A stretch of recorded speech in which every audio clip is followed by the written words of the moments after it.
சான்றிதழ் வழங்கப்பட்டதால் படம் திட்டமிட்டபடி நாளை வெளியாகும் என்று எதிர்பார்க்கப்படுகிறது. 2 மணி நேரம் 43 நிமிடங்கள் ஓடக்கூடிய படத்திற்கு சான்றிதழ் வழங்கப்பட்டது. 16 வயது கொண்டவர்கள் படம் பார்க்கும் வகையில் சான்றிதழ் வழங்கப்பட்டு உள்ளது.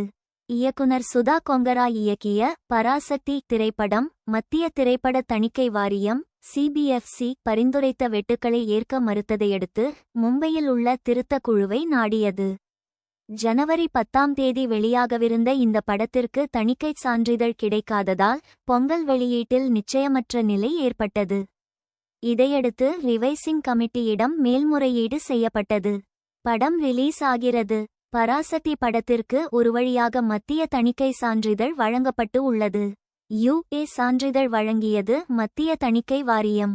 ஜனநாயகன் படம் தணிக்கைக்கு அனுமதி அளித்த உயர் நீதிமன்ற உத்தரவை எதிர்த்து மேல்முறையீடு செய்யப்பட்டு உள்ளது.